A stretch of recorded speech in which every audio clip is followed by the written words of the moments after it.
Yes, this is episode 389. We're doing the week 7 NFL picks against the spread for the 2022 NFL season.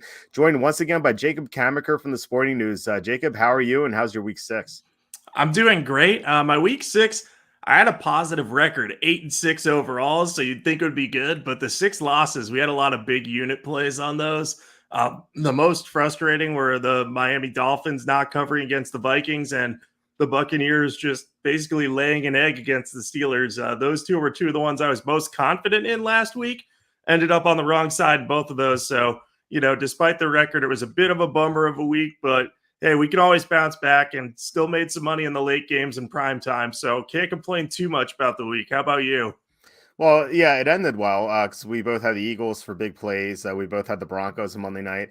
Unfortunately, the early slate for the 1 o'clock games, it was pretty brutal. The Dolphins were my pick of the month, and they outgained the Vikings by 224 yards. And they somehow didn't cover. They had so many mistakes, so many penalties. As you were saying before we recorded, they had 150 yards on one drive, and they didn't score. They had a punt because of so many penalties plus 2 drops. And then, despite all those penalties, they were still in position to win at the end. And Jalen Waddle fumbled near the red zone. It was just very tilting, such a tilting game. If we get that, if we got that win, I think it would have had like an even a unit count for the week. So I went 7-7. So I'm not sure what the difference was between us, but yeah, I feel for the most part, I feel like we're on the right side of the games. Buccaneers was a disaster. So were the Packers, but I think those are the only 2 mistakes that at least I made. So, heading into this week, I'm feeling a little bit more confident. I really love some of the games this week, and then there are some games where I just like have no opinion. So I'm interested to hear your take on these games. Before we begin, two things. First of all, please hit like, subscribe, comment below, share this video. Visit the link in the description for the merch store. As you can see, I am wearing a Walter football t-shirt. You can get that via the link in the description. That would help us out a lot, just supporting the show. Second, we actually have a sponsor for the show. It is Stochastic. So you can see it in the description of this video if you're watching on YouTube. There's a link to it, and there's a promo code Walter Football, which you get 25% off. Stochastic's a great DFS website. I've been using them for 3 or more years, so I'm happy to be pairing up with them. And yeah, they offer some like the best ownership projections for DraftKings and FanDuel if you play on those sites. They have great projections overall. Points wise, they have this great boom bust tool. They have a great lineup generator, and they have every sport. So if you're not just playing football, you can play basketball, baseball, NASCAR, MMA, like everything. Like if you're playing DFS, you should be on Stochastic. They have great tools and everything. So I highly recommend them. I use them all the time. So yeah, the promo code is Walter Football. You get 25% off your subscription, and the link is in the description. So let's get to the games. So first of all, we have the buys this week. The Bills, Rams, Vikings, and Eagles are on bye. The Thursday night game, Saints at the Cardinals. This line open up Cardinals -1.5. It's still 1.5. So who do you like here? It's a loaded bye week, huh? We got a lot of weird matchups in prime time. This one might be the most exciting of the games, and it's between 2 and 4 teams. So that kind of tells you everything you need to know about this week's matchups. I think I like the Saints in this spot. I don't love this by itself. I think this is a good teaser spot for anything more than anything else. But I just look at these 2 teams, and both of them are kind of out of rhythm on offense. I know the Saints scored 26 points last week against the Bengals. That was a good performance by Andy Dalton, but they're without some of their top receivers. Chris Olave is coming back, which is going to help them in this matchup, but they're still probably going to be without Michael Thomas. We don't know about Jarvis Landry either. So if they're without 2 of their top 3 weapons, it's going to be harder for them to move the ball just because the Cardinals have Byron Murphy in that secondary, and he's going to be able to slow down Olave in his first game back from injury. But then I look at the Cardinals side of this, and their offense is all sorts of discombobulated. I mean, they scored 9 points against the Seahawks. Like, that is hard to do. The Seahawks were on pace for a historically bad defense. And last week, I think our pick difference was I was on the Seahawks in that one, and you were on the Cardinals. I didn't bet the game, but I just had like this gut feeling like the Seahawks are going to cover here. Even like I was on it at 3, then it went to 2.5. I'm like, yeah, probably not going to bet this, but I don't want to change my pick. I just got a feeling. And yeah, the Cardinals just laid another egg. They really haven't been that impressive this year. I know a lot of people are thrown off by the fact that they got blown out by Kansas City. I don't think that's a good depiction of the team, but I also don't think that their win over the Raiders was a great depiction of the team either, because they were down big in that game. So, I think the first 2 weeks of the season kind of evened each other out. And since then, the Cardinals have been very up and down. They've beat lower end competition, but have struggled against higher end competition, and then had the weird game against the Seahawks last week. They lost Hollywood Brown in that game, so that's going to be a problem for them. They traded for Robbie Anderson to help replace him, but I don't think he's going to be ready after being traded Monday to play Thursday. And if he is, it's going to be in that like Odell Beckham Jr. with the Rams type role last year, where they just throw him on the field for a few snaps and some packages to help out. I know DeAndre Hopkins' return will help Arizona, but I'm wondering what type of condition he's in. He hasn't played a game in almost a year, like 10 months or so. I know he wasn't hurt. He was suspended, so that's a lot different. But, getting back up to game speed can be difficult. So it's going to be very interesting to see how he's integrated. But with all that said, I think that Arizona's offense is going to have a tough time in this game. I think the Saints could win this one outright. It's not like we're getting any great value here, though. So I'm not going to bet this heavily. I might bet it in a teaser. I'll probably put a unit on it because I can't stay away from Thursday night football. But yeah, I think the Saints are just better positioned right here. The Cardinals are going to probably be down a couple of offensive linemen too. Justin Pugh, I think, is out for the year. Rodney Hudson was out last week. If he plays, maybe I will change my tune on this one. But if they're without 2 starting offensive linemen against the Saints, that's going to be really difficult for them to move the ball. I think you're totally right in saying that the teaser is the way to go here, because I could easily see Arizona winning by a field goal, where you pick the Saints and they had the lead for most of the game and they blow it at the end, kind of like they did last week. So yeah, I would go with the teaser. I don't see either team really winning in a blowout. Although if you had to pick a side, I would go with the Saints as well. I think Arizona's defense is underrated. We've been talking about this. Everyone focuses on that week 1 result, and that skews their entire seasonal results, because they were just obliterated by Mahomes. But they were missing half the roster in that game. Ever since then, since week 2, I think they're 10th in defensive EPA and they're 13th against the pass. So they should be able to handle the Saints pretty well, except for the fact that they blitz a lot. And Andy Dalton, if he starts, he's amazing against the blitz. I think he's first in EPA against the blitz this year. I know it's a small sample size, but I mean, Dalton's a smart guy. He's going to know where to go if he's blitzed. So that definitely favors the Saints. And, I had some trepidation with the Cardinals because Hopkins might be coming back, but I think you made a great point. There's no guarantee that he's going to be 100% right away.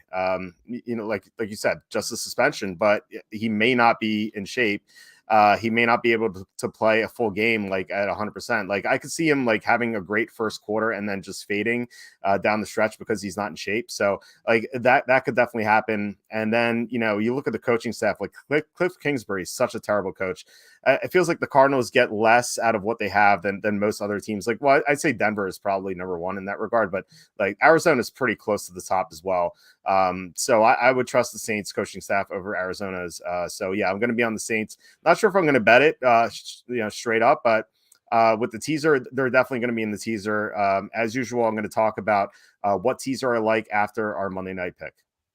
Yeah, and one more thing about this game. Some people might remember last week we said we didn't want to back the Bears because they had a rookie coach.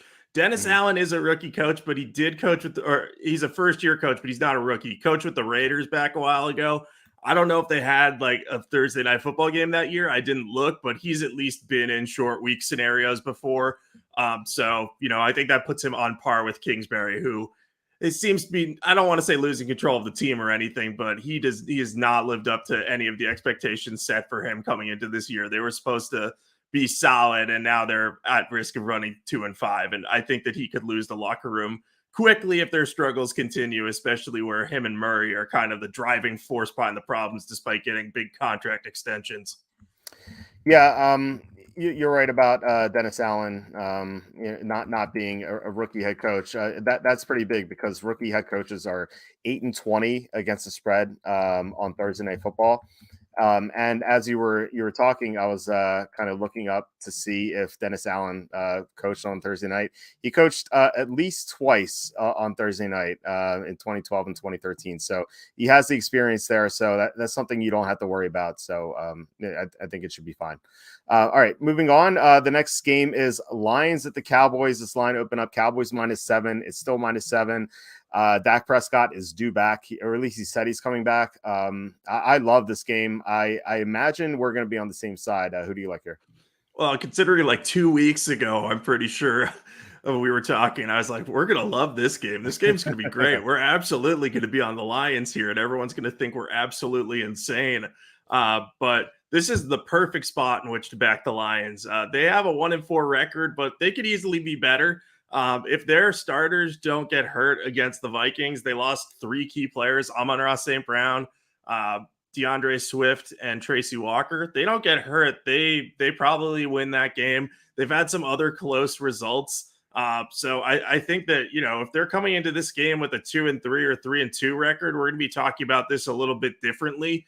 And a lot of people are saying the last time that we saw the Lions play, like, hey, they got crushed by Bailey Zappi and the Patriots. It was 29-0. Like, why are we backing this team so much? Well, the truth about that is the defense, like, people were maligning the defense in that performance, saying they were terrible. But what happened was Dan Campbell went for it on 4th down so many times because they got down early, and that put the defense behind the 8 ball. In reality, they only surrendered 22 defensive points, which doesn't sound good, but for the Lions defense isn't that bad. So anyway, circling all the way back around, what's going to happen here is they're going to be much healthier this time. Their offensive line is going to be healthier. St. Brown and DeAndre Swift are going to be back. So that's going to give their offense a chance to move the ball against Dallas's defense. One thing people don't realize about the Detroit offense is that when they're fully healthy, they're very good. They can block. Their offensive line's really good, especially at the tackle position. That's going to give them an advantage over the Cowboys pass rush, because as good as Micah Parsons and DeMarcus Lawrence are, they're going to have to beat Taylor Decker and Penei Sewell. It's not going to be easy for them to do consistently. And if the Lions can run the ball, which when they have their backs healthy, they have one of the best running games in the league. I think this is going to be tough for Dallas because they're not going to be able to get that pass rush pressure they've been accustomed to. The other aspect of this is Dak Prescott is returning, and I know a lot of people say that's definitely going to be a good thing. The problem is he's coming off of a thumb injury in his throwing hand, and we've seen in recent years when quarterbacks come off of injuries to their throwing hand or suffer injuries to their throwing hand, they tend to struggle. Now, it may not be the whole game that he has issues. Maybe he's stayed out enough that he's going to be able to throw with it. I know they really were methodical in bringing him back. They didn't rush him. But the fact of the matter is he has to get into a throwing rhythm, and that could take some time to get used to. I think there's some sort of plate or screw in his right thumb, and his grip strength wasn't all there a couple of weeks ago. So if he hits it wrong once, it could really impact things and just derail this offense. And then the other part of this game for me, the Cowboys are coming over a close, hard-fought, emotional loss against a divisional rival on prime time. I can't imagine they're going to be focused for this game against the Lions. Like, they're going to be like, oh, the Lions aren't good. We can score on them with no trouble here. Now, maybe they get a spark from Dak being back and they say, hey, we want to bounce back. Let's prove that Dak's great. But I think that they're going to end up overlooking the Lions a bit, and this is going to be close. So I love the Lions here at +7. I'm going to be on them for 3 to 4 units. It's just a perfect bounce back spot for them and a letdown spot for the Cowboys. Maybe the Lions don't win, but I could see them winning outright here, and Dallas really being like, oh, shoot, we got a rebound in Chicago the next week. So I'm going to be fading the Cowboys here for all those reasons. Yeah, I generally found that when a team's starting quarterback returns to the team, they generally struggle that week, because I feel like that they kind of like relax and they're like, okay, we have our starter back, we're going to be great. It's kind of like the opposite of when the backup plays for them, and they know they have to be 110% with the backup. So I think we saw this last year when Cooper Rush beat the Vikings on Sunday night. And then the following week, I believe they lost outright to Denver. I think they got blown out by Denver at home.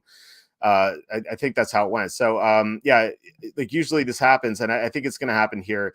It's interesting that you said that Dak Prescott has been out longer than Russell Wilson was last year with the thumb, and yeah, it is true, and it's definitely seems that way. But it's only 1 week longer if you think about it. So Russell Wilson missed 5 weeks last year, and Dak's been only out for 6 weeks. So like when Wilson broke his thumb, we were told it was an 8-week injury, and we were like all shocked that he returned after 5 weeks. And those 3 games up until the 8-week barrier, like were terrible. Like he was terrible in those games.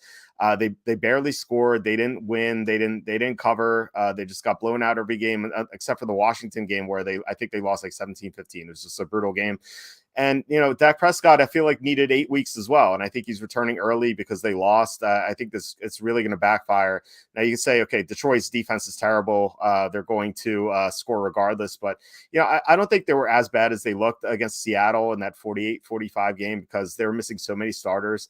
And I think that Patriots game was a better representation. You're right. I mean, they went for it 3 times on 4th down. Before the game got out of hand, and the Patriots turned those 4th down misfires into 17 points. So I think that the Lions aren't as bad as people think they are, especially with Amon-Ra St. Brown and DeAndre Swift coming back. And Detroit has such a big advantage on the offensive line. Like Dallas has been like tearing apart bad offensive lines throughout their 4-game winning streak. And then they finally got to Philadelphia. The Eagles have a great offensive line, and Micah Parsons had 1 pressure in the first half. He finally got going in the second half when Lane Johnson got hurt. But he needed Lane Johnson to get hurt to get going. And, Detroit's offensive line is terrific. They have an elite offensive line. I'd say top 5 in the NFL. So I think all this favors Detroit. I'm right there with you. I love the Lions. I think they win outright. So, if you place this bet with your sports book, call them up, say, I don't need the points. Just give me the Lions outright. So I love Detroit here. They're my favorite pick of the week. I would love it if the Lions win outright, because I told everyone at Sporting News last week, because they were making fun of me for liking the Lions as a playoff team this year. I guaranteed them that the Lions would beat Dallas in this game. So that would go a long way to making me feel good about myself. I will also be betting a little bit on the Lions outright. This is what you should do. If you like a team that's a big underdog and you're willing to take the points, you can bet like a 10th or a 5th of a unit on them, or even a quarter of a unit if you want to, on the money line, and just say, hey, this is kind of like a YOLO play. Like if this pans out, I'm going to make like however much more on this bet. And if you think there's at least a little chance of doing it, put a little money on there and just see if it happens. I think they cover the points. I'm not convinced that they'll win outright, but I could see it happening. Yeah, I actually talked to Andy, who is our proxy for the Super Contest, and he's been a professional bettor since like 1990. And he told me what he does is if he likes an underdog like this, he'll bet a quarter of what he does on the spread on the money line. So I think like something like that, I think makes a lot of sense. So if you bet 4 units on the Lions, bet 1 unit on the Detroit money line. And we have some questions about like Lions outright. If you think about it, like, the Lions were up 24-14 against the Vikings in the 4th quarter, and they lost that game because St. Brown and Swift got hurt. If they could, and yet despite that, Minnesota needed like a last second a drive to win the game. Like if the Lions were a few seconds away from beating the Vikings in Minnesota, they can certainly beat Dallas in Dallas, especially if the Cowboys are flat off that Eagles game. And also if Dallas is, if Dak Prescott's laboring through that thumb injury. So yeah, I like Detroit a lot. Like I said, I think there's a good chance to win outright. Like obviously not guaranteed or anything, but I think that I don't know what the money line is, but I'm definitely going to be betting the money line. Yeah, it's just too good a value to pass on either way. Yeah, for sure. All right. Next game, Giants at the Jaguars. So this line opened up Jaguars -3, still -3. And, according to NFL.com/standings, the Giants are a great team. And yet they're 3-point underdogs. I think that's throwing everyone off. So what do you make of that, and who you like here? Yeah, this feels like an absolute trap line for the public. I feel like people are going to look at this and be like, Giants is 3-point underdogs against the Jaguars. What's that all about? And then people are going to want to bet the Giants just because they'll look at the standings and say, I definitely think that the Giants are going to win this game. But I think you got to dig deeper in this one. I like the Jaguars here. They're they're not as bad as their record says they are. They've lost 3 in a row, but all the games have been close. They played really close against the Eagles in a game where Trevor Lawrence had 5 interceptions or 5 turnovers, I think. Then they lost to the Texans, which was a terrible loss, but they made so many mistakes in that game, and I don't think they're going to make those same mistakes again. They lost to the Colts last week, but they were winning for a good chunk of that game. And the Colts just mounted a really big fourth quarter comeback. Now, I know the Giants have a reputation for doing that, but I feel like the Giants are going to come back down to earth at some point soon. They're 5-1. They've had a couple impressive wins back to back. They beat the Packers. They beat the Ravens last week, but Baltimore has become known for blowing big leads late. And the Packers had a lot of issues in London. So I think that those wins were impressive, but there also are some explanations for them. The Jaguars, I mean, we saw them beat the Chargers. Granted, the Chargers were banged up 38-10, and they beat the Colts 24-0 earlier in the season. Again, both those teams were banged up, but I mean, Jacksonville has the talent needed to score a lot of points. The Giants don't necessarily. They rely on their defense to keep the games close and Saquon Barkley to run well. Saquon might be nursing a little bit of a shoulder injury here, so I think that could benefit the Jaguars here. I don't have like a really great statistical argument for this or anything besides just looking at this line and saying, man, this feels like a trap on the Giants side of things. But I'm going to be on the Jaguars here probably for a unit. I feel like these two teams, like one's worse than their record says and one's better, so it should even itself out a little bit here. So I can see the Jaguars covering 3 at home.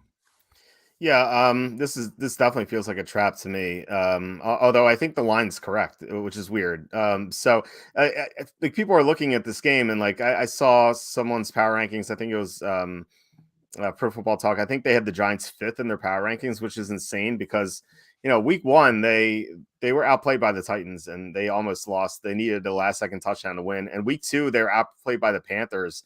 The only reason they won that game is because Carolina fumbled twice in the first half. They got some lucky wins. That London game was so weird. Like they were down 17-3 and it looked like the Packers just gave up. Like there was that one drive where Aaron Rodgers kept throwing bombs downfield. Like it looked like he was not interested at all. And Matt LaFleur had like severe issues traveling and apparently issues traveling back because I don't know what happened to the Packers, against the Jets, but I think it was telling that the Jets beat the Packers way more convincingly than the Giants did. So I think that Giants win over Green Bay looks a lot less impressive now, given what we saw in week 6. And yeah, the Giants beat the Ravens, but Lamar Jackson had 2 turnovers at the end. The Ravens were up most of the game. I don't know. It just feels like the Giants really haven't done anything. Like we're not too far removed from them getting blown out on Monday Night Football against Dallas, and maybe not a true blowout, but it was like Dallas definitely dominated that game. So I don't know. I mean, the Jaguars are going to be way more motivated in this game because this is a must win for them almost. I mean, they're 2-4. If they lose this game, they're obviously going to be 2-5 and kind of out of the race. Where the Giants are coming off that emotional win at 5-1. Everyone's talking them up. Everyone loves them. They're underdogs here, but the public is on them. They're a public dog. So I think everything points to the Jaguars. I like them to win this game. I wish we were getting better line value, but I think it just shows that the sportsbooks know something's up. And I think I wouldn't be surprised to see like a Jacksonville like huge victory where Travis Etienne has a huge game because the Giants can't stop the run. Yeah, I think if this line moved to -2.5, I would like it a lot more. But I also think the Sharps would probably pound that line. And that's why it's at 3. Like there's a lot of suspicious stuff about this line because I'm like, oh, if that's at 3, though, the public's going to want to move that down and just keep moving it down. But I think they want a lot of public money on the Giants here. So I saw someone said that this is a go girl game for them in the comments. I could see a case for that if you're not a big fan of the Jaguars and you're not like sold on the Giants, then I could see not betting this. But I think that the line here just indicates that Jacksonville is the right side, just with how it's structured. If this was -2.5, then we would feel really good about it. But it's at -3, so it's at a key number, so we're a little weird about it. But the fact that it's probably not going to move and despite getting a lot of public money, is a good sign that Jacksonville's a little undervalued at this side. Yeah, definitely. I mean, the public's just going to keep pounding the Giants as the week goes on, and I wouldn't be surprised if it just stays at 3 as well. All right, next game, staying in the AFC South, we have the Colts at the Titans. This line opened up Titans -3. It's down to 2.5. So who do you like in this game? Yeah, so I'm on the Colts. So the 2.5 is disappointing at this point. I don't love this game. Like this, I think is closer to a go girl game for me, just because I'm like these teams. I always want to back the Colts in this matchup, and then they always give us nothing at the end. It's like a perfect encapsulation of that meme. It's like, all right, well, this game gave me nothing because I thought I was right, and I was just not. But this boils down to a few things. Like Mike Vrabel's teams usually are better as underdogs. It's not like they're a big favorite here, but they've had more struggles as a favorite than a dog during his tenure here. So I think that benefits the Colts a little bit. And so too does the fact that their offense really came alive at the end of that game against the Jaguars. They seem to start blocking better on their offensive line. They might have figured a little something out there. It wasn't perfect. It wasn't like above average or anything. But Matt Ryan had a little more time to get the ball to Michael Pittman and Alec Pierce, who's really establishing himself as the number 2 target there in Indianapolis. And I think that's going to benefit them in this matchup because Tennessee doesn't get a lot of pressure. They have Jeff Simmons and not a lot else. Bud Dupree's been in and out of the lineup. So maybe if he's back, they'll be able to get pressure. But the receivers are going to have time to go against this young secondary, and they should find a way to win in that game. I like this a lot more when it was +3. I have it down for 0 to 1 units right now. It's also going to depend my count on whether Jonathan Taylor and Shaq Leonard can return for the Colts. That's something we've been parroting. So Shaq Leonard's the new Cordy Glenn at this point. He's played like 5 snaps this year, and he's gotten hurt twice. I feel bad for him. Hopefully he'll be back. But I'm not going to bet a ton on this because I think, the Titans are a little overrated. The Colts might be overrated too. But I like the underdog here, just not for a big bet. Off the top of your head, do you know how many times the Titans outgained their opponent this year? I don't. It's 0. They've been outgained in every single game, which is crazy. Like even against the Raiders, I know the Raiders had that big comeback, but the Raiders are down a lot of starters in that game, including their starting center and best linebacker. Against Washington, they were outgained 385 to 241. The Redskins averaged 2.7 more yards per play in that game.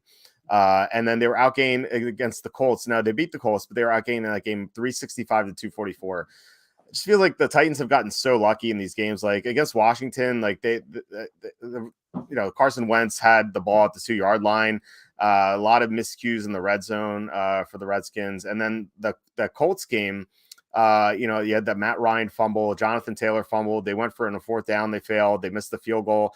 Like the Colts had a lot of bad luck in that game, and it feels like they've gotten better. Like I agree. It seems like their offensive line has kind of gelled together, and it never really made sense to me why they weren't blocking well. Like they have good players. I know like their left tackle situation is an issue, but like otherwise they have good blockers. So I didn't understand why they weren't blocking well. So it kind of is more logical that they're playing better. Matt Ryan with better protection has improved, and now he might get Jonathan Taylor back to kind of even things out and keep defenses honest. Alec Pierce is coming on as a receiver. He caught that touchdown at the end. And Michael Pittman Jr. has been great for him all year. And it seems like Tennessee doesn't have anything going for it. Like there's Derrick Henry, obviously, then that's it. Like they don't have any like viable receiving threats. Robert Woods is the best option, and he's not even 100% because he's coming off the torn ACL. They don't have Taylor Lewan, which is a big issue. I assume they're getting Nate Davis back from injury, but still, like they're not blocking as well. They're not covering anyone well either. It just seems like Tennessee's kind of a mess, and I think the Colts should be able to win this game. Sucks we're not getting the 3 because I feel like 2 most likely results of this game are Colts by 3, Titans by 3 in some order. But still, at 2.5, I think the Colts are still the right side. Yeah, it just seems like it. I agree with you. Tennessee doesn't have anything going for it. And I keep forgetting Taylor Lewan is hurt.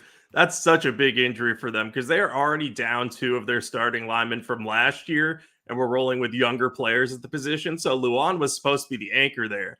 Now he's gone, and that unit's just kind of in total flux. So, yeah, at some point that'll come back to bite them if they have to make any sort of comeback with the passing game because Tannehill's just going to be under a lot of pressure. Yeah, for sure. And the Colts are getting more pressure than usual. Last year they were dead last in pressure rate.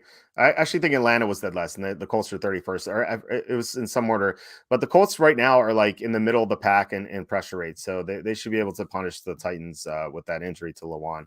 All right, next game. I like this one a lot, so I hope we're on the same side. The Falcons at the Bengals. This line opened up Bengals -6, and it's still -6. So who do you like in this game? Yeah, so I am on the Bengals here. I look at everything in this game and it seems to favor Cincinnati. I think the one thing you can make the case for is, oh, they have a look ahead to Monday Night Football against the Browns, but they have the same record as the Falcons, so they're not going to ignore them outright. I know Cincinnati people will say, oh, well, they've had trouble at times this year, and early in the year they were allowing a lot of pressure and they weren't very good on offense because of it, but that's kind of changed a little bit, and it's a little bit due to the matchups they've had. We saw them be able to throw the ball like crazy on New Orleans, and Joe Burrow had a massive game because he wasn't under a lot of pressure. That was because the Saints don't get a lot of pressure without blitzing. They have the second lowest pressure rate in the NFL, I believe, or they did entering last week. Now, this week, the Bengals are playing the Falcons, who have the lowest pressure rate in the NFL. So Atlanta's going to have a lot of trouble taking advantage of the biggest Bengals weakness, which is their offensive line. If that offensive line isn't challenged as much, Joe Burrow can just sit back there and just wait for his receivers to come open and he can connect with them. And then if Atlanta tries to blitz to take advantage of it, Joe Burrow is great against the blitz. So it's really a no-win situation for the teams with really poor pass rushes. So I think the Bengals could run away with this one. They have a lot more talent than the Falcons. The other thing to consider is Atlanta's top two cornerbacks are both injured. I know Casey Hayward, I think, was out last week. AJ Terrell left the game for a bit with a hamstring injury. I don't know if he returned. I don't know how he's doing. I looked for info on it. It sounded like he might be day to day. But hamstring injuries linger. So even if he's able to play, it could act up. It could slow him down. He could be at 80% instead of 100%. So in that case, I think the Bengals offense is going to have a huge game. And you might look at the Falcons and say, hey, this isn't a bad matchup for them. They can run on the Bengals. The Bengals are without DJ Reader, and they have the 21st ranked rushing defense in the league. But the problem here is if the Bengals are scoring a lot, I just don't see the Falcons going blow for blow with them. Burrow and Chase could have a big day. And from there, this could be a double-digit point win. Maybe the Falcons fight for that backdoor cover. They are 6-0 against the spread this year. But I just think that almost everything in this game favors Cincinnati from a matchup standpoint. So there's no reason not to back them, especially where we get a push with 6, but we get the key number of 7. So this is a good spot for the Bengals. I've got them down for 2 to 3 units, and I'm hoping we're on the same side here. Yeah, I mean, this line is just not correct. And I think that's the case for two reasons. First is just what you just said. Atlanta is 6-0 against the spread. So people are pretty impressed with them. Second is that win last week over the 49ers. Now, no, both these things are misleading. So starting with the second thing, the 49ers team was missing 10 starters last week. We both liked Atlanta a lot. So I wrote this on the site and I said, I'm not factoring that game into any of my analysis because the 49ers were not like even a whole roster. Like they had nothing going for them in that game. Plus they were looking ahead to playing the Chiefs this week. So I'm completely disregarding that game. And so going back to the 6-0 against the spread. Yeah, I mean, the Falcons have been better than we expected, but some of their covers are misleading. Like in week 2, they were down 28-3 against the Rams. The Rams allowed a block punt return for a touchdown, and that let the Falcons cover. And then week 5, they played the Buccaneers, and they were down 21-0. They had nothing going for them.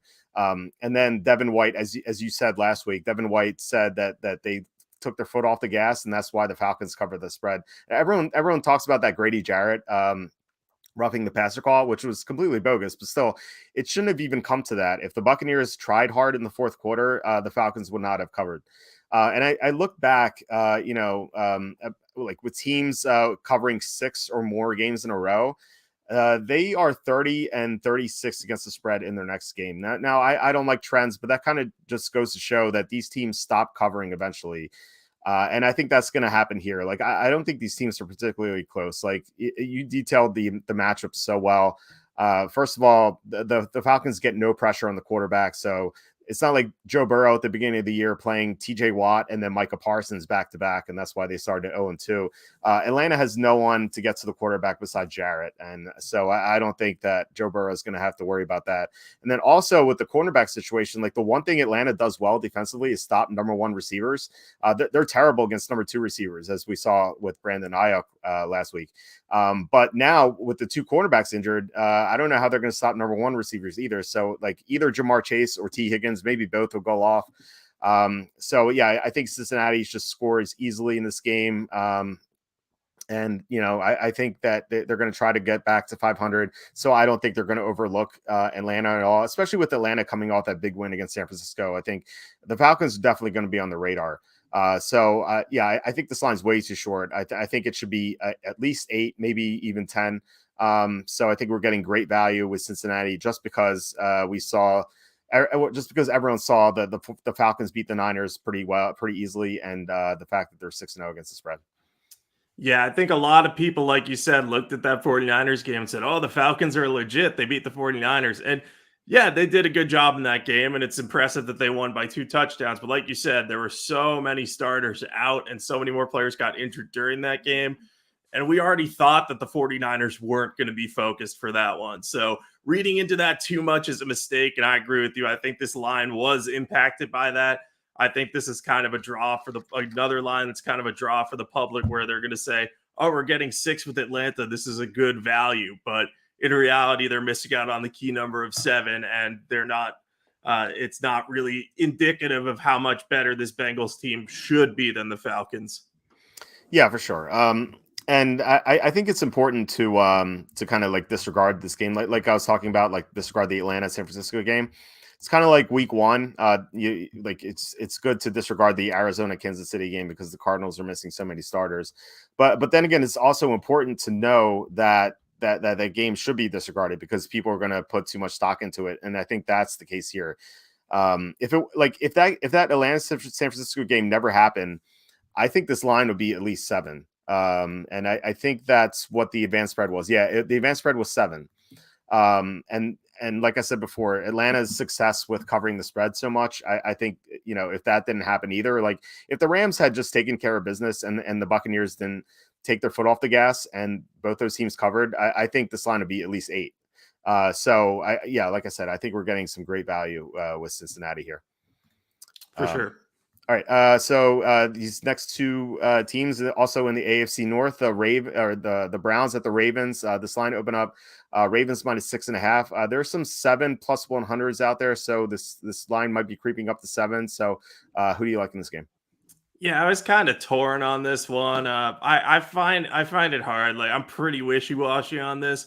I feel like the Ravens should be desperate here because they're 3-3, but they could be 6-0 if they would just hold on to leads late in the game. It's very maddening to watch them play and bet on them. And you're like, well, they should win this game. They're up 10. And then it's like, well, nope, they blew it. It's over.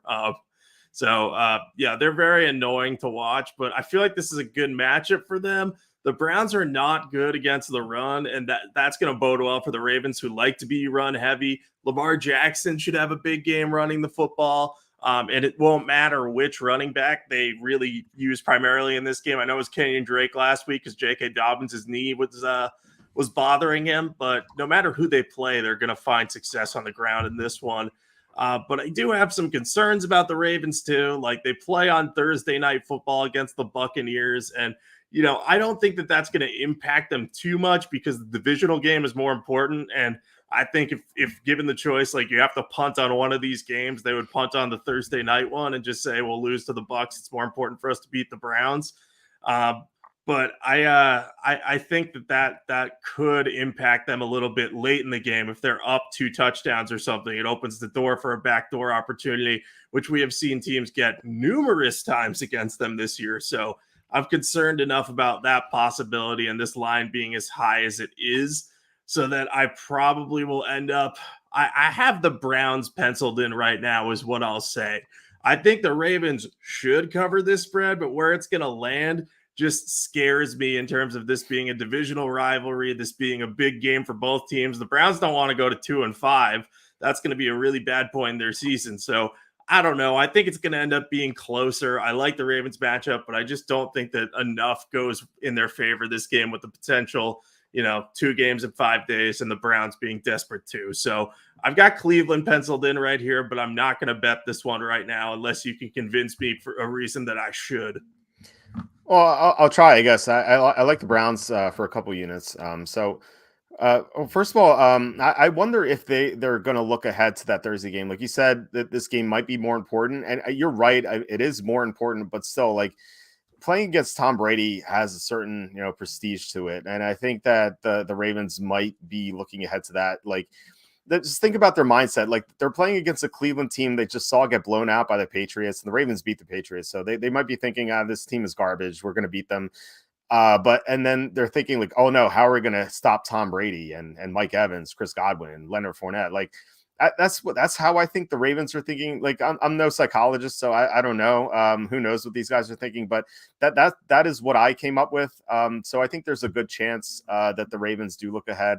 But I think you're right in saying that the Browns have a weak matchup against Baltimore's run. So like the Browns missed so many tackles. So I feel like Lamar Jackson should be able to run for a lot of yardage. I just wonder if he's going to run a lot, given that he has to play another game in just 4 days after that. So I wonder if he's going to be a little more conservative with his run.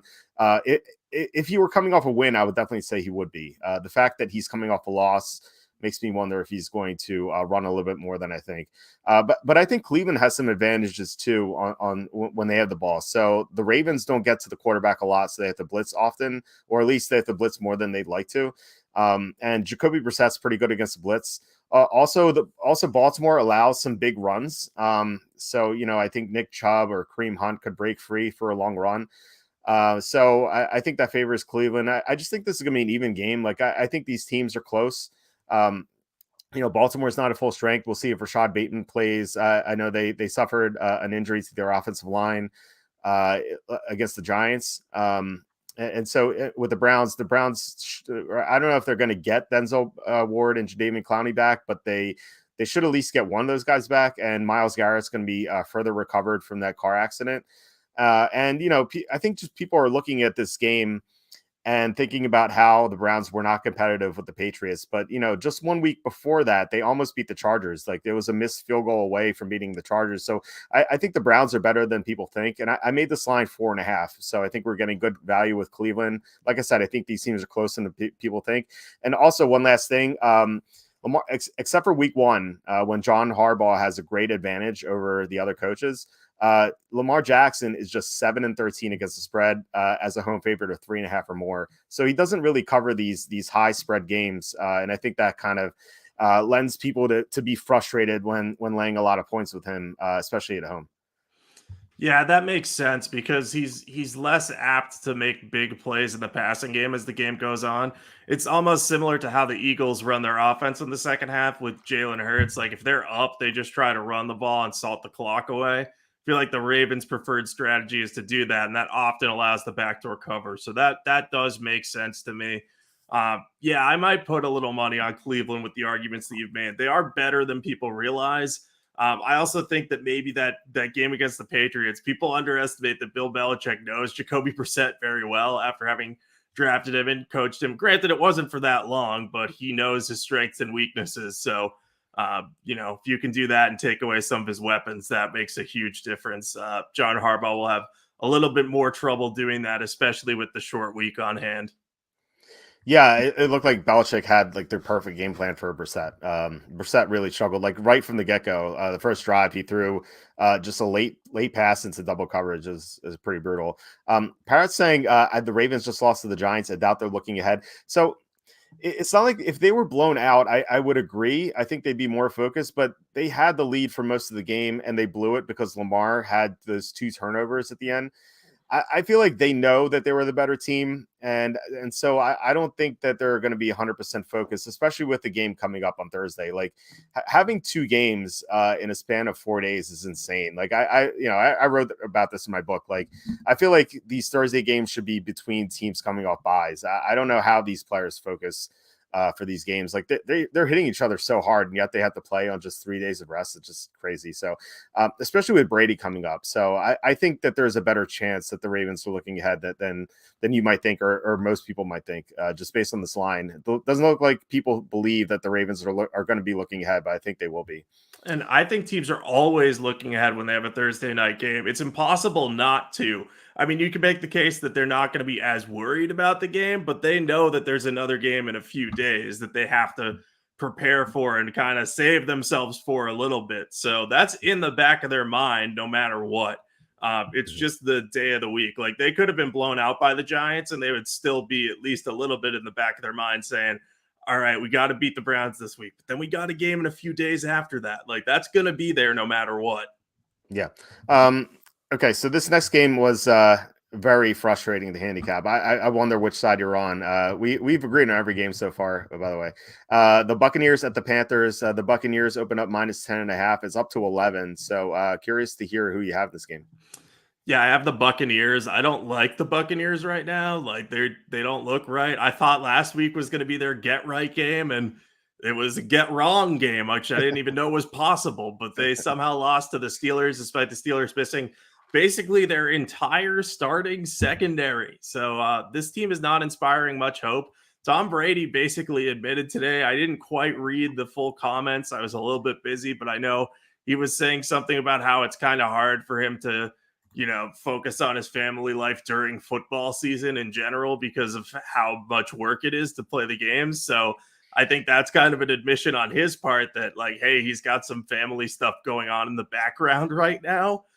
So maybe his full focus isn't on football. And, he kind of proved that when he went to Robert Kraft's wedding on Friday night in New York. And like, not that I grudge him that, but it's kind of one of those things where it's like, the performance is probably going to suffer if you're not there for the walkthrough, even if it's excused. So there's a lot going on with the Buccaneers right now. They have talent. They're just not coming together right now. And Brady's not like playing at that level where he can elevate people right now. It's just not happening. So I'm worried about them. But with all that said, I'm backing them here because I'm more worried about the Panthers. The Panthers are just really bad right now. I know that's very simplistic analysis. I know they have some defensive talent. I know they have Christian McCaffrey, but they've historically matched up poorly with this Buccaneers team. And I think the Buccaneers are just going to sell out, try to stop Christian McCaffrey. And then how are the Panthers going to move the ball after that? We're talking about one of three options starting at quarterback. Baker Mayfield coming off of an injury that was supposed to sideline him longer than it has. PJ Walker, after suffering a neck injury against the whatever team they played last week, the Rams, or Jacob Eason, who is a practice squad caliber player that has bounced around to, I think at least his third NFL team, if not fourth. So I mean, I don't love the line. I don't like laying a lot of points with the Buccaneers. So I don't know if I'm going to bet this. I got it for 0 to 1 units, but I don't know. I just don't see the Panthers being able to do enough on offense with their quarterback issues in there. I know that they've had time now that they've changed coaches, so maybe it'll be a little bit easier. But I don't want to trust anyone in that quarterback room. So I'm on the Buccaneers, but with the very, very light touch. I would rather fade both of these teams if I could. Yeah, basically the same sentiment I had, and we're both on the Buccaneers, but kind of like begrudgingly.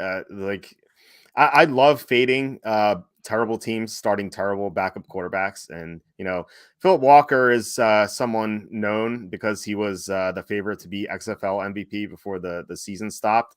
But I think we talked about this last week where Baker Mayfield, as bad as he's been, he had a negative 0.24 EPA. And yet Philip Walker in his 2 starts before the season had a negative 0.3 EPA. So like he was even worse than Baker Mayfield was this year. And so like, it wasn't a surprise that the Rams, I don't want to say they blew them out because they only won by 2 touchdowns, but really Carolina got a defensive touchdown off a stupid Matthew Stafford interception. So like the Panthers got a field goal right away, and then they didn't score another offensive point the entire afternoon. The game closed at the end though. And that kind of worries me here. With this huge spread and like Tampa kind of going through the motions really. Like Tom Brady just doesn't seem focused, like you said. I think that quote is kind of makes a lot of sense. Like he hasn't been practicing. Like he misses like one practice per week. He was in New York on Friday.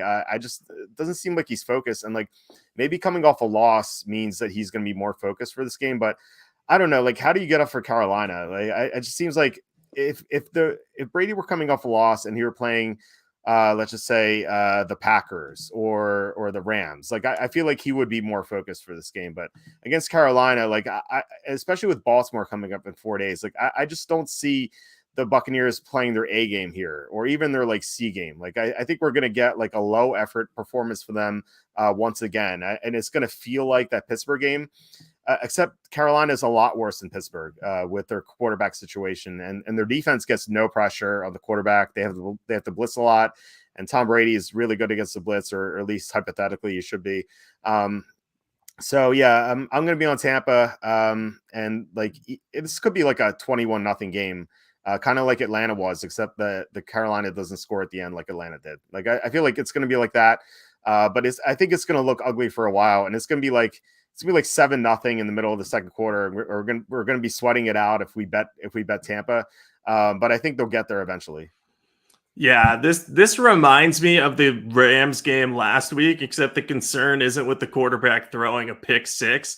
It's with, are they going to bring any energy at all? Like the concern with the Rams in last week's game and why I didn't bet it heavily was because of the Matthew Stafford pick six possibility, and he has some bad turnovers. And that reared its head and that made an impact. But with Tom Brady, you don't have to worry as much about the turnovers. But with how bad this team has been so far this year on offense, it's just so hard to trust them. But I agree with you. This could be a 21-0 game. That might be what it has to be to get the cover. But if Carolina has to start Jacob Eason, like they might not score. And if they don't score, I think the Bucs can cover an 11-point spread. You'd think so, but then flash forward to next week and we're talking about a 10-0 win for Tampa and how they didn't cover. So that's in the realm of possibility, I think. But we'll see. It doesn't sound like we're going to be betting that game heavily. Last of the early games, the Packers at the Redskins. This line opened on Packers -5. It's up to 5.5. So who do you like here? Yeah, I like the Packers here. I wrote that I hate this game. I don't actually hate it. I've got 0 to 2 units penciled in. I'm mad because I want to fade both of these teams at the moment, especially the Packers when they're large favorites. But I think in this case, the line has dropped from what the advanced spread was because they got soundly beaten by the Jets. But this is a different type of game. The Commanders are arguably the worst team in the NFL. I don't think they're quite there, but they are very bad. They very easily could have lost on that Thursday night game to the Bears, but they didn't. They somehow found a way to stop Darnell Mooney at the 1-inch line. I feel like if Washington loses that game, we're talking about this one a little differently. It's about two teams coming in struggling, but what people are seeing right now is like, oh, the Packers are struggling. Washington just won. They have similar records. Like no one thinks Washington's better than Green Bay, but I think people are so reluctant to bet Green Bay right now that they're like, I just don't want to do it. But we're getting 6 here, and that's key. And with the spread rising towards it, it makes me feel a little more confident in them. This is just a better matchup for the Packers than a lot of their recent games have been. The biggest weakness for Washington is in their secondary, and the Packers' offensive weakness is weirdly their receiving core. It hasn't been that in a long time, but they're clearly missing Devontae Adams. But they won't need a Devontae Adams type to beat Washington because Washington has horrible communication issues on the back end. I think that Aaron Rodgers is finally going to step up and have a really big game in this matchup. And the Packers need a win. If they don't win this game or they don't win convincingly, they're going to continue to slide. I have some concerns because it sounds like Matt LaFleur and Aaron Rodgers aren't on the same page. Like Aaron Rodgers said, he wants to simplify the offense, and Matt LaFleur was like, I don't know what that means. So figure out what that means and then try to implement that. But I don't know. I feel like they're both too good to fade in this spot where we're getting the key number of 6 here. So I like the Packers here. And also Washington's putting Taylor Heineke in the game. And I know some people say oh, he might be better than Carson Wentz because he can move in the pocket and, he won't take as many sacks. But he doesn't have as big of an arm, so he's not going to make as many big plays. So I'm on the Packers here. I would love to have faded the Packers if they were playing a better opponent, but hopefully they crush Washington and then we can reassess from there. I love the Packers this week. This line is so crazy to me. Like if people saw this line 3 weeks ago, like there would be like 95% of the betting action on the Packers. But because of what happened in London and then the week after London, playing against the Giants and Jets, like two teams that aren't like we don't think they're great or anything, but they're not that bad. The Packers lost those games, so people don't want anything to do with this. Like even at minus 5.5, like there isn't that much money on the Packers, and I think that's insane because, like, in what world is Green Bay only 5.5 points better than Washington? I know this game's in Washington, but the Redskins have no home field advantage. Like there are going to be more Packer fans in the stands. Like that's crazy to me. Like I think this line should be at least 9. That's actually what I made the spread. I make the spreads before I look at them, and I made it 9. And I knew that would be off because I thought that this line would be kind of diminished a little bit because of what happened. But I thought it would be like 7. And I was shocked to see 5, and that's 5.5. The Packers should destroy Washington. I really don't see why. Like I know they just lost 2 games, but the Giants and Jets are a lot better than the Redskins. The Redskins are the worst team in the NFL except for the Panthers. They're probably the worst coached team in the NFL now that the Panthers fired Matt Rule, or I guess maybe the Broncos are the worst coach, but still. Redskins are terribly coached. Like you said, they have a lot of communication issues. They can't cover anyone.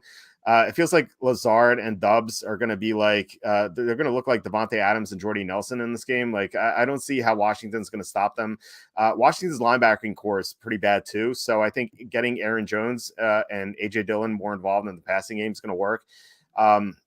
And I you were saying that Aaron Rodgers and Matt LaFleur are kind of at odds, but I actually like that. I think that's going to get them more focused for this game. It's not like they're going to give up or anything. They're still in position to make a playoff run. They could still win the division. So I don't see them mailing it in or anything. Like I think they're going to get back on track. And Matt LaFleur is still 10-1 against the spread off a loss. Aaron Rodgers has a great track record off a loss. He's coming off 2 consecutive defeats, so he's going to be extra focused. Taylor Heineke is he's not that good against the blitz. And so the Packers blitz a lot. And Heineke's just not going to get much protection in the pocket. Like I know he's going to move around. He's going to get some scrambles. But like you said, he's not going to offer any big play ability. So I think this is just an easy win for Green Bay. And like people are going to be looking at the Packers winning 27-3 after next week and saying, oh, I'm so surprised that Green Bay won. I guess we shouldn't have counted them out. Like I feel like it's going to be one of those narratives by the media. Yeah, and I'm looking because there's some people in the comments saying that the Packers aren't good and they can't score and that it's going to be hard for them to cover this type of spread, but Washington can't score either. Right. Washington has averaged less than 12 points per game in their last 4 games. That's been against the Eagles, Cowboys, Titans, and Bears. So a couple of really good defenses in there in the Eagles and Cowboys, but against the Titans, they scored 17, and against the Bears, they scored 12. Comparatively, I think in terms of common opponents, they have the Bears with the Packers. The Packers scored 27 on the Bears. Yeah, I think the Packers have a better chance of scoring on Washington than Washington does of scoring on the Packers here, especially since Washington's put a backup quarterback into the fold. And it would be one thing if their coaching was good, but things are just not going well there right now at all. Yeah, definitely not. I love what we see in the comments. This kind of reminds me of a dynamic I call like the toxic team. It's like not a terrible team, but like a team that's kind of underperforming, and people are so hesitant to bet them because of what they've seen recently. The Packers they went into Tampa and beat the Buccaneers. They handled the Bears pretty well in week 2, and we just saw the Bears almost beat the Redskins. So like the Packers should be able to win this game easily. And it's kind of reminds me of the classic toxic team game was last year when the Eagles went into Detroit. The Eagles are coming off a loss, like a blowout loss against the Raiders, and the Eagles were like -3.5 in Detroit. And like I think we both love the Eagles. And I remember seeing comments saying like, how can you bet the Eagles? Like they're not a good team. And I'm like, well, they're -3.5. They're clearly a good team because they're favored, or at least they're better than their opponent. It just feels like this is kind of the same thing. the Packers are, like I said before, like Packers are way better than 5.5 points than the Redskins. Like this line should be at least 9, I think. Yeah, even if you think the Packers are bad, like Washington is worse than them. Washington is arguably, again, the worst team in the NFL. Like you're gonna have a hard time finding a team that has performed worse than them on a consistent basis. You can make the case that maybe the Texans are worse than them, or some other teams. Some other teams definitely have less talent than them, but they have just struggled a lot lately. So I can't trust them. I mean, they haven't covered in really any situation, and they shouldn't have covered against the Bears. The Bears were inside the 5-yard line like 3 times and never scored. Yeah. So they just kick field goals there. They win easy. Yeah, they 3 trips inside the 5, 0 points. Like, how does that happen? The Bears outgained the Redskins easily by a wide margin. And yeah, like you said, if they kick 2 field goals in those 3 drives, the Bears win the game. And I think if the Redskins lose that game, this line is definitely 7 or higher. So, all right, we've agreed on every game so far. Let's see if that continues in the late slate. Before we get there, please hit like, subscribe, comment below, share this video. Visit the link in the description for the merch store. All that would help us out a lot. And also check out our new sponsor, Stochastic. They, like I said before, there's a link in the description for that as well. And you can use the promo code for 25% off. So definitely check that out. All right. Jets at the Broncos. So this line is off the board in a lot of places. This line opened up Broncos -3. It went down to 1.5, and now it's not available in a lot of sports books because Russell Wilson has undergone an MRI for a serious injury. Not sure what it is. Maybe something broke in the past couple of hours. But as of like 3:00, I haven't seen anything new. So with that in mind, what are your thoughts on this game? Yeah, so my understanding is Wilson has a hamstring injury.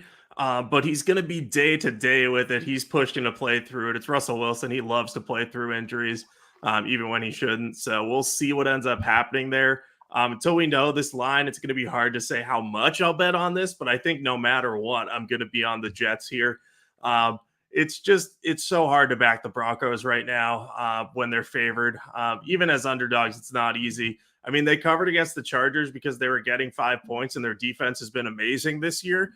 Jairo Avero deserves a ton of credit for what he's done there. And I hope when the Broncos move on from Nathaniel Hackett, they'll consider keeping Avero around or bringing someone in with the stipulation like, hey, please at least talk to Avero about keeping this unit together because they've been so good and he's going to be coveted if they let him go. But yeah, I mean, we're talking about one of 2 possibilities here for the Broncos. Either they're slight favorites in this game at home against an improving Jets team with an injured Russell Wilson in the game, or we're talking about backing the Jets as road favorites with Brett Rippon in the game. I almost would prefer, if Russell Wilson is hurt that badly, to see Brett Rippon, but it's hard to call the Broncos a good team starting a backup quarterback there because they have talent, but their offense has just been so out of sorts. They had an amazing first quarter against the Chargers on Monday night, and then they did pretty much nothing after that. Russell Wilson was a train wreck from that moment on, and you can see the frustrations boiling over. And I think that short week is really going to hurt them here. They don't have nearly enough time to fix their problems before that game against the Jets. They're going to be flat coming off of an overtime loss against the divisional rival again on a short week. And their coaching just isn't good on offense. Like, they're not going to be able to get anything done. You put Brett Rippon in there, maybe he can read the field a bit better than Wilson's been doing lately, but he's not as mobile, 1. And 2, he's playing behind a patchwork offensive line. And 3, he's not exactly a great backup quarterback either. So there's just so much going against Denver here. The one positive they have is that their defense should contain Zach Wilson. I don't think he's going to do well against their pass rush pressure, which should help them keep it close. So, if the Jets somehow ended up being like 3.5-point favorites in this one, I might not bet it, but I don't think we're going to get to that point. I just think this is such a hard spot for the Broncos here, and they're preparing for a trip to London next week too. So they got that in the back of their minds. Not that they're going to be looking ahead coming off of a loss, but oh my goodness, this is just, I would have loved to, fade the Jets after their little winning streak here. But this is just not the spot in which to do it. They're playing really well on defense, and Denver can't do anything right. I think that they've got to move on from Hackett, or they're just going to continue to be a really, really, really hard to watch team. Oh, and one more thing that I've been trying to remember for the last 2 minutes. The Broncos played 86 defensive snaps against the Chargers. This after they played overtime against the Colts. And I know that they had 10 days off before that game, but they only have 5 for this one. And that is going to really tire them out in the second half against the Jets. So any advantage they'd have from the altitude is probably gone on defense. Yeah, I mean that's definitely a great point. This game is hard to handicap right now because we don't know what's going to happen with Wilson. I agree, though. If Wilson tries to play through this hamstring injury, I definitely don't want any part of Denver. I actually had interest in Denver before learning about that MRI. Because I thought we were getting some great line value. The advanced spread on this game was Denver minus 3.5, and it went down to 2.5 and then 1.5. Like I thought, getting the key number 3 was awesome, especially against the Jets team that I don't think is that impressive. Like they went into Lambeau and had a great score against the Packers, but it was more of the Packers making a lot of mistakes. I thought the Jets offense outside of like a couple of Breece Hall runs didn't really do anything. It just felt like the Jets kind of lucked into that win, and Zach Wilson tried his hardest to really give that game away. Like he almost threw 2 interceptions, like despite the fact that he didn't really have to do anything. Like they could have ran the Bobby Boucher offense, just kneel down every time. I feel like they would have won the game. And then the Jets had trouble putting away Skylar Thompson. Like I said last week, it was like a 19-17 game. The Dolphins drop a pass. Big surprise they make a mistake. The Jets kind of ran away with the game in the fourth quarter, but it was a close game, and they were trailing the Steelers by 10 before the Steelers imploded. So I'm not impressed with the Jets at all, despite their 4-2 record. Earlier in the year, they got blown out by Baltimore and Cincinnati. So I don't think this team's that good, despite what the record says. But yeah, like if Wilson tries to play and he's injured, I would be on the Jets. They have a good defense. I'll say that. They get pressure on the quarterback and they stop the run well. So kind of you have to wonder how Denver is going to score if Russell Wilson can't move around. But if Brett Rippon starts and this line, like you said, maybe 3.5, it's probably what it's going to be. Maybe 4, something like that, 4, 3.5. I would be on Denver. Like the number of plays they played on Monday night would concern me, and that they're coming off a loss. But asking this Jets team to win by 4 or more on the road against a great defensive squad like the Broncos, I think that's just too much to ask. I think at most this will be a Jets win by 3. So if this line is over 3, I would definitely be on Denver. And you said that you don't know if Denver is a good team, because we like playing backup quarterbacks on good teams. I don't know. I mean, Denver is terribly coached for sure, but I think they have great talent. Like their defense is incredible. We know that. They have two very talented receivers. They should be able to run the ball. Latavius Murray has looked pretty decent, I thought. And their offensive line, like while it's not great, I think it's okay at least. I think it's pretty decent. So I think Denver qualifies as a good team playing a backup quarterback potentially. So we'll see what happens with Russell Wilson and what the line is. But if it's Jets minus 3.5 and Rippon starting, I'm going to be on the Broncos. But if Russell Wilson plays and the Broncos are a small favorite, I will be on the Jets.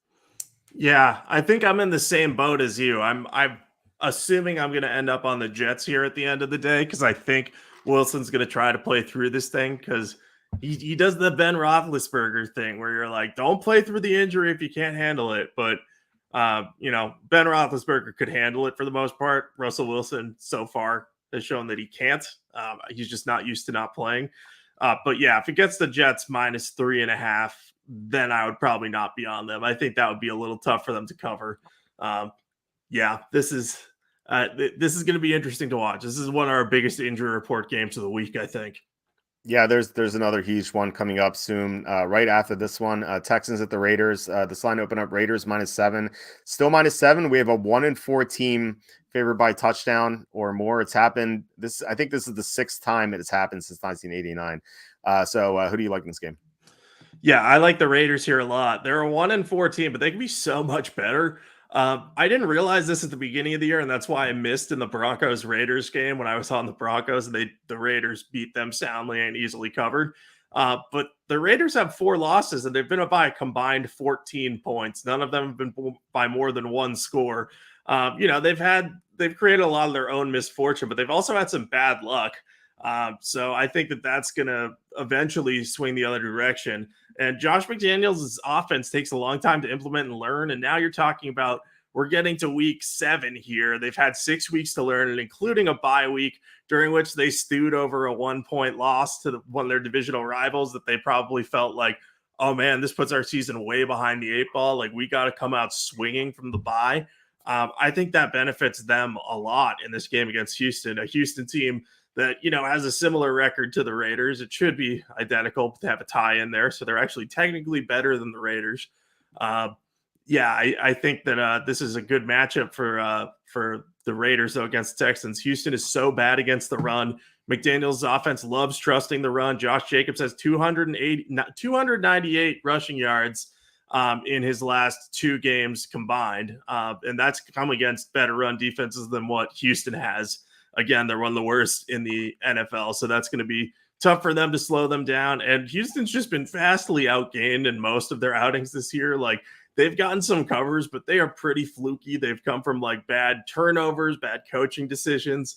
I feel like McDaniels and the Raiders aren't going to make those same mistakes here. So long as Derek Carr plays a clean game, Josh Jacobs doesn't fumble, and they don't deal with too many penalty issues, I think the Raiders can, maybe not run away with this one, but really just keep the Texans at an arm's length and just give them a lot of trouble and salt away the clock and dominate the time of possession. So I like them here a lot at 7.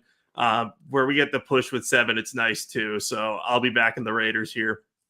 Yeah, I mentioned that this is the 6th time that's happened where a 1-4 team is favored by a touchdown or more. Those teams are 3-2 against the spread. Obviously, not a big sample size or anything, but there is precedent for it. And the last time it happened was actually last year. The Colts were 1-4. They were favored by 11.5 against the Texans. So same opponent, and the Colts obliterated them like 31-3, I believe. I think the Raiders win, not by that margin, but I think they win comfortably, like maybe by 14 or 17. I agree with everything you said. The Raiders match up so well against the Texans. Like they're going to be able to run the ball against Houston. Josh Jacobs is going to have a big game, and then the Raiders are good against the run. So Dameon Pierce is not going to have as good of a performance, like not nearly as well. And like if Pierce can't run, the Texans can't really do anything. This team has just been gashed by everyone. Like if you look at the yardage battles for Houston, they've been getting killed. Like they tied the Colts in week 1, but they were outgained by like 250 yards. They beat the Jaguars in week 5, but they were outgained by almost 200 yards in that game. It just feels like they've gotten lucky, and it seems like they're like ripe for a blowout. I think that the Raiders should be able to do it. As you said, like the Raiders had some injury issues, and then they came back against Denver and won by 9. And then they lost to the Chiefs. Like the Raiders have had such a tough schedule when you factor in their injuries. So if you take those 2 injury games out, the weeks 2 and 3, when they had a lot of injuries, like their other results were they beat Denver, which is nice. They lost to the Chargers in week 1, and they lost to the Chiefs where they were up 17-0, and they lost by 1 point. Like the Raiders are so much better than the 1-4 record indicates. Like they could, like, if they didn't have those injuries, like they could like legitimately be 5-0 right now. And obviously if they were 5-0, the spread would be like minus 13.5. So I think that this line is not nearly as high as it should be. I like the Raiders a little bit, not a lot, but I think the Raiders win, and I think they cover, and I like them for a couple units. Yeah, I think I'm in the same boat as you. I'll probably be on them for a unit or 2. Not going to go crazy because it's a higher spread, but yeah, they seem like a team that should have a much better record, and you can point to a lot of things that just favor them here. So this is a great spot for them. Yeah, Deborah asking, do you have Walter football sweatshirts in the link, though? I think we do. If not, I'm going to put them up. And it's funny that Deborah said that because so I've been, as I said before, I've been exiled to the basement because my son is sleeping in the room next to my office, and it's like super freezing down here. And my wife is like, why don't you put on the Walter football hoodie? And I'm like, I don't know if I have one. So I'll definitely have to order one and start wearing them because I'm going to like freeze to death in these Walter football t-shirts. As nice as they are, they don't offer that much warmth.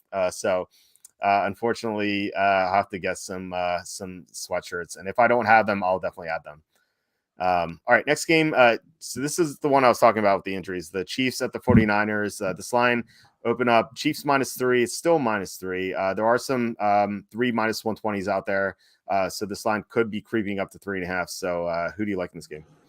Yeah, I like the Chiefs here. I don't know how much I'm going to bet on this. We're going to have to wait for the injury report, basically, because if the 49ers get some of their players back, or a lot of their defensive guys that they might be missing, that I'll probably end up on the 49ers. Right now, I'm assuming they're not going to be back and healthy, but obviously that's just guesswork at this point. What this game boils down to is the 49ers are going to be super motivated for this one, obviously, because this is a Super Bowl 54 rematch. This is the reason that we thought that the 49ers might overlook the Falcons, is because they were looking ahead to this game. The Chiefs actually did the same thing back before they played the Buccaneers. They overlooked the Colts, and the Colts managed to beat them. It was a very similar spot, and the Chiefs went out and beat the Bucs by 10 that next week, scored 41 points. So, if the 49ers are healthy, I think they're going to be more motivated than the Chiefs, and they can get a 3-point cover here. But we just don't know right now. So that's why I've got the Chiefs penciled in. I think that if they're healthy, they're going to be able to really slow down this 49ers offense and just kind of gash the defense with Patrick Mahomes. And Mahomes is coming off of a loss, and I know he's only 8-6 against the spread after a loss, so it's not like he's unbelievable at it, but I feel like he might be more motivated than usual after that Bills one, because his late game, or his last play, and that was an interception that was really one of his worst that I've seen from him. He just didn't see the guy, Teron Johnson, possibly breaking on the route. He could have thrown it away, but he just didn't see the guy. So I think that'll stick with him and give him the motivation needed in this one to beat a San Francisco team that isn't fully healthy. But again, if the 49ers get healthier, if they get Travarius Ward back, if they get Nick Bosa back, if they can get pressure on Patrick Mahomes, then I'll probably flip sides. For right now, though, I don't think the 49ers are healthy enough for me to back them. So I've got the Chiefs penciled in here, but this is a pick I'm going to revisit later in the week. Yeah, I feel the same exact way. With this comment from Jason saying that I knew Walt would jump on San Francisco. Like, I wouldn't say I jumped on them and maybe like put a one toe in on the 49ers, because I love the motivational angle they have here. Like, obviously, this is a game they've been looking forward to for quite a while since losing to the Chiefs in the Super Bowl. Plus, the Chiefs are coming off a loss, which should usually motivate Patrick Mahomes, but that was such a big game for them. I wonder if they're going to be a little flat, especially after watching San Francisco lose to Atlanta. So I don't know if we're going to get Kansas City's effort in this game, despite the loss. And I think the 49ers are going to play way harder than the Chiefs. The problem, though, is the injuries. Like the 49ers were down 10 starters in last week's game, and they might be down 13 starters in this game, depending on what the injury report looks like. And even if like Nick Bosa comes back, are we going to be confident that he's 100% with that groin injury? Like, it's a soft tissue injury. Like, he could easily have, a sack early, and then like at the end of the first quarter, he leaves the game because the groin injury like acts up again. Like that could definitely happen. So like, it's really a shame, because this would be a great spot for the 49ers otherwise, but it's so brutal. Like, I don't know how to back them at this point now. Like, maybe the injury report looks a lot better later in the week than we think, and that's definitely possible. And if it is, I'll be on San Francisco. But if they're down at least 10 starters again, I don't see how I can back them. I'll probably be on the Chiefs, but either way, I don't think I'm betting this game. Yeah, right now I wouldn't bet this game. And, later in the week, it might be one that I'm torn on. If we get some line value in either direction, I'll probably jump on the team where we're getting the value. But it's just too hard to predict right now with all those injuries. And like you said, there might be guys who try to gut through that pain because of how big a game this is for this team. And that could prove to be a mistake. Or we could say like, oh, Travarius Ward is playing, and then he could leave 4 snaps into the game. Like, you could say that about any player in the NFL. I mean, it happened to you in the Bills-Titans game when Taylor Lewan went down. But, I mean, when guys go in already dinged up, there's just that extra high chance of re-injury. So, yeah, we'll have to monitor the injury report. But my gut tells me that it's probably going to be a Kansas City lean on this game for me, but I'm not sure I'll bet it. bad memories there for Lawan getting hurt right away. Like Yep. I made such a big deal about Lawan playing in that game because we just saw Von Miller dominate the Rams left tackle, and I'm like, oh, the Titans will be fine. They have Lawan to block Von Miller, and like first play of the game, he's out. It's like Yep. so brutal. It's like as soon as that happened, I'm like, yeah, we're not going to win this one. So yeah, hope it is pretty rough with the injuries. And like I said, we'll have to see. It's an important one. So check back on the site for updates, or at Jacob Kamiker. I'm sure you're going to have a pick on this game if there's a big swing with the injury report. So we'll have to see. Last of the late afternoon games, the Seahawks at the Chargers. This line opened up Chargers -7. Looks like I don't know if it's sharp action or public money, but it's the line has moved down to 6.5. So who do you like in this game? Yeah, I like the Seahawks, so I'm hoping that's sharp action and not public dog money, but we'll find out soon enough. My thing with this game is I don't know if I've been impressed enough by the Chargers to back them as a favorite by this much. And this is less of a like, oh, I'm buying into the Seahawks hype than it is, hey, they're playing pretty well. Shane Waldron's doing a good job with that offense there, and he's got Geno Smith playing at a very high level, which is really bizarre to see, but really cool. And I think that the Seahawks are going to be able to find a way to move the ball on the Chargers. I mean, we saw the Broncos early in the game move the ball on the Chargers pretty easily, and they have weirdly a similar setup to what the Seahawks have. Like the Seahawks have two really good receivers. The Seahawks have a really good running back, and Geno Smith isn't Russell Wilson, but he's playing well against the blitz, and he's reading the field much better than Wilson. So I feel like Smith's going to be able to make enough plays to keep this close. And as for the Chargers, I just think this is a bad spot for them from an emotional standpoint because they're coming off a big Monday Night Football overtime win over the Broncos. They kind of had to grind that one out. They didn't score a passing touchdown at all. Justin Herbert, rather, threw 57 passes without a touchdown. That's the most in NFL history in a single game. So I think that it might be a little bit difficult for them to get going in this one after the win over the Broncos. And they're also heading into their bye week. So some people might think that would help them. I know I've argued for that in the past, but I think what happens is teams just kind of think, oh, we got this one game, then we can be fine. And they're going to look at the Seahawks and say, oh, we got this in the bag. We should beat them. And that might cause them to not play as hard early, or maybe they take their foot off the gas late and allow the Seahawks to get a backdoor cover or something like this. So I'm going to be on the Seahawks here for a unit or two at this number.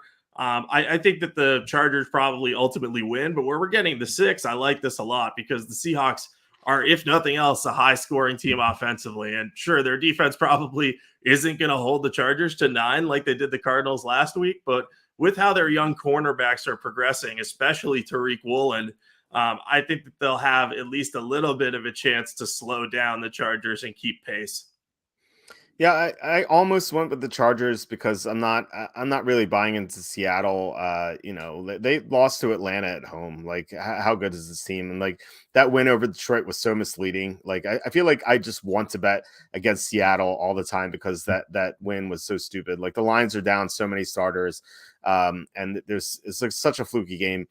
But I ended up on Seattle as well because a couple of things you mentioned. Like, first of all, the Chargers coming off that win in overtime, like playing nearly 5 quarters, winning that game, and then having a short week to prepare. I think they're going to be exhausted, so I think that's going to be an issue. Second, they have some injuries. We know they're going to be down Joey Bosa and Rashawn Slater, but they were missing Corey Linsley and Keenan Allen in that game.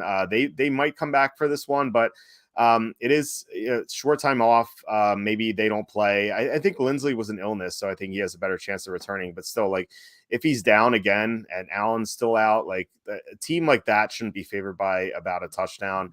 Also, you mentioned that Geno Smith's great against the blitz. I think that's definitely a factor here, and I think that plays into a potential backdoor cover as well. I can see the Chargers being up by 10-14, and then the Seahawks getting some scores late and then covering the spread. And the Chargers are not very good as big favorites so far under Justin Herbert. They're Herbert's 7-11 against the spread as a favorite of 3 or more. And not like a huge sample size, and it's not like a convincing percentage, but still, like they haven't really like produced nearly as well as people think they should when favored by more than a field goal. So yeah, I like the Seahawks a little bit, not enough to bet them, just because I want to fade them, especially with this latest win against Arizona. Like, that was all Cliff Kingsbury being terrible. It just feels like there are going to be some great opportunities to fade Seattle. I just don't think it's this week. Yeah, this is not a good week to fade Seattle. I think the sports books are probably trying to bait people who want to fade Seattle into trying to fade them in this spot, but it just, like you said, it doesn't feel like a good one here. And the one other thing I'll say about the Chargers too is they've let teams get back into games frequently. They had a huge lead against the Texans in that game. And it was, I think, a 5-point spread. And we had that in the Super Contest. We were like, we are good. We don't have to worry about it. Then all of a sudden it was 24-21 Chargers. We were like, oh boy, we need them to go drive and score. And they did. And maybe they do that against the Seahawks too. But it just goes to show that they're not like overly focused on getting those stops when they're up big. So like you said, backdoor cover possibility here is pretty high.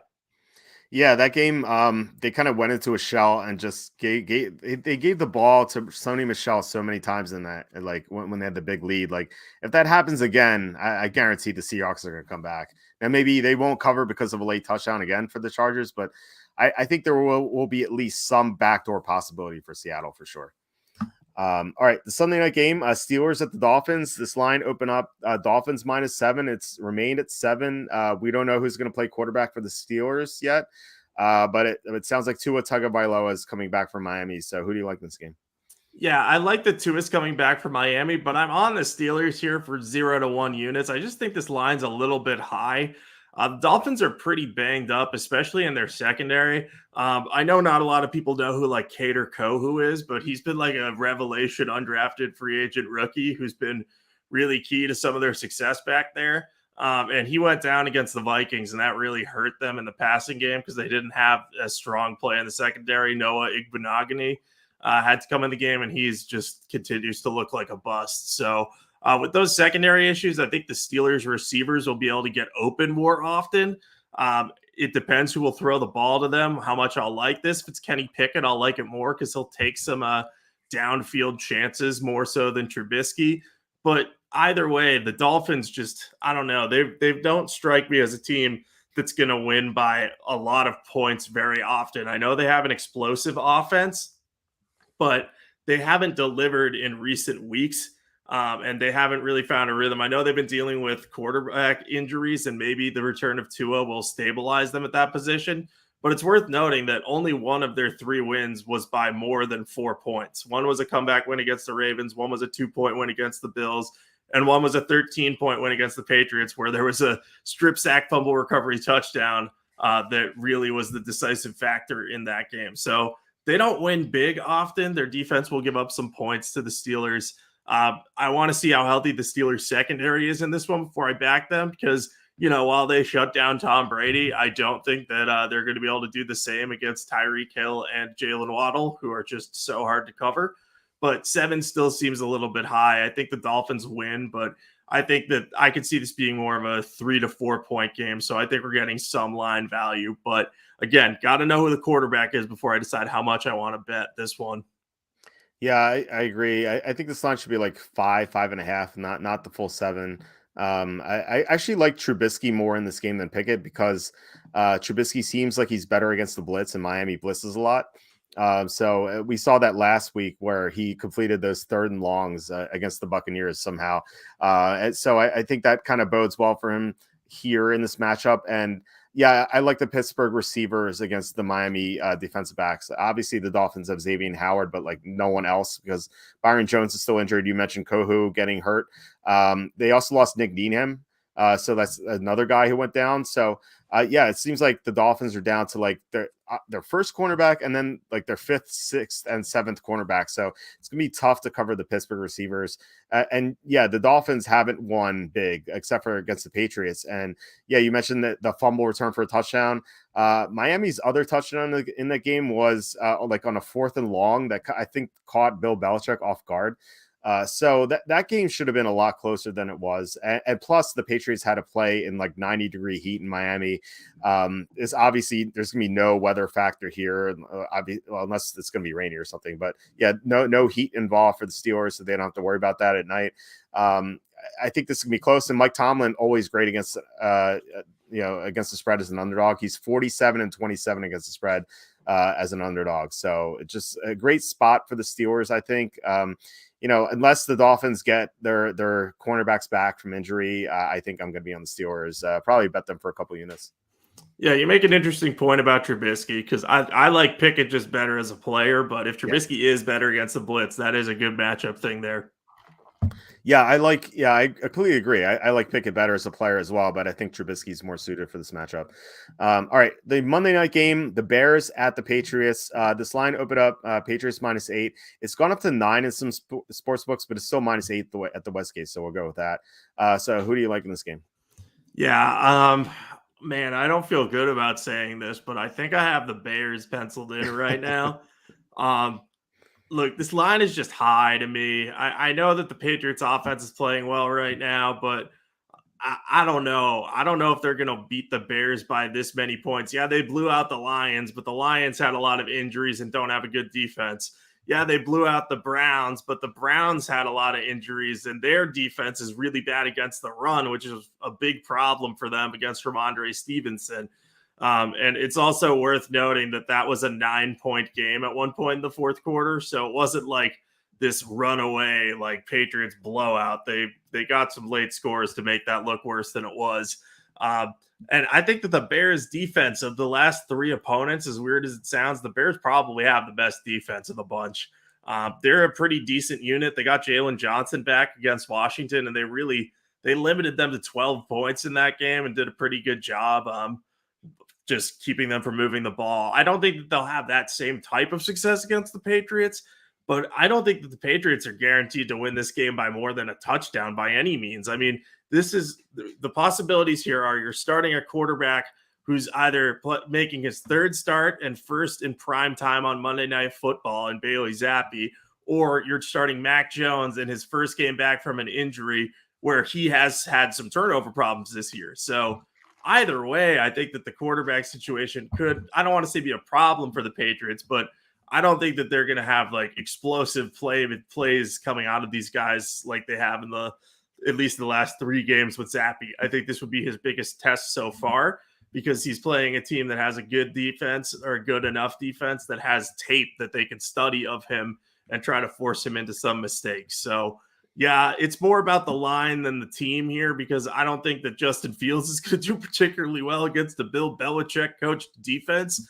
but at least he's mobile and will be able to scramble for some yards and get some points. But I see a lower scoring game here. I think this is probably going to end up being like a 20-14 game or 21-14. I don't know if I could back the Patriots as this big of a favorite, but I don't know if I want to bet the Bears either, especially where I'm from New England, and I don't think that would be taken too kindly. So I'm interested to hear your thoughts on this game, though, because when I saw the line, I was like, what's going on here? I think the best play in this game is to go Patriots in a teaser because you get them down to 2, especially in a down from 8 to 2. So we finally disagree on a game because kind of like Denver, the Jets kind of didn't count because we didn't know about Russell Wilson. But yeah, I'm on the Patriots. Not going to bet the spread though. Like I said, I'm going to be on the teaser, which I'll talk about after this game. Yeah, I think the big thing for me here is Bill Belichick versus a young quarterback and Justin Fields. And Fields has been a very big disappointment. Now, like, obviously, he doesn't have anything around him. There's no offensive line. There's no receiving core. Darnell Mooney's okay, but that's about it. And Bill Belichick, as we know, can take away the number one option for the opposite team, and that's going to be Mooney. So, like, if Mooney's not there, like, Fields is going to be throwing to, like, Equanimeous St. Brown and Velus Jones amid like no pass protection. Dante Pettis as well. Like it's going to be pretty brutal for the Bears. I just don't know how they're going to score. I know that like David Montgomery might have a nice run here and there, but it looked like the Patriots run defense was better last week. So it kind of like maybe bodes well for this matchup. And the Bears defense has been better with Jalen Johnson back, but their run defense is still bad. And so I think Ramondre Stevenson should have a big game. It's kind of tough though, like with Bailey Zappi, assuming he starts, like to win by 9 or more points. But I've been pretty impressed with him. I think he's been a lot better than people think. And who knows? Maybe he's the next Tom Brady, and like they win the Super Bowl with him as a late round prospect in his first year. But yeah, like in all seriousness, like I think he's done a good job, and I think that he's not going to make mistakes. Which he hasn't done. Like I know he lost a fumble and that Myles Garrett strip sack last week, but I think that was just a great play by Garrett. Like I really don't blame Zappi for that. Outside of that play, like he was pretty fantastic against Cleveland. So I think the Patriots win this game like 16-6 or like 20-10 or like the 13-0 even. Like I feel I don't see like the Bears scoring at all. Given that the young quarterback in New England against Belichick factor. So I'm going to be on the Patriots, but like I said, not going to bet this game for the spread, but it will be in my teaser. Yeah, I like the idea of teasing this game because I do think the Patriots win. It's just, I like what I've seen from Zappi too. I just get kind of scared off when these really young quarterbacks are big time favorites. And granted, he has a pretty strong supporting cast on both sides of the ball. Like the Patriots have a really solid all around team right now. So I've been pleased with what I've seen from them, especially lately. But yeah, it's a big number. Maybe I'll change my tune later in the week, but I don't think I'm betting the Bears either because they're not a team I want to bet at any point this year if I can help it. Yeah, I definitely don't want either to do so either. I mean, they're not very well coached at all. Like we saw last week, they outplayed the Redskins and they still lost to a Washington team that's not coached well either. So yeah, it's pretty tough. I feel like Belichick just has a big advantage in this game. If the Patriots had like an average coaching staff, I'd be on the Bears, but I think Belichick just is the difference maker here. All right, let's get to the teaser. So this is a little bit different than usual. So a 3-team teaser, and with 6 points you get plus 150. So you don't have to lay the minus 120s, plus 150. And so the idea here is you have the Saints plus 7.5 and the Colts plus 8.5. So that is the main part of this teaser. Getting the Saints from 1.5 to 7.5 and the Colts from 2.5 to 8.5. You get all the key numbers, which is so important. I love those two sides, and I think that by itself wins. So you might be thinking like, why do you have Patriots -2? The idea behind Patriots -2 is if the first two legs of the teaser win, you can middle this game. So what I would do is like if you bet 4 units on this teaser and it's a winner heading into Monday night, you bet 5 units on the Bears plus 8. And if the Bears cover the spread and actually win outright and the teaser loses, you're up 1 unit. If the Patriots cover the spread at like the -8 and you lose the Bears plus 8, you're up 1 unit as well. But if this game is between 3 and 7 points, you win both sides of that, and you come away with plus 9 units on this teaser. So I like the idea of middling here with the Patriots. It only works if you have the opportunity to middle in a later game.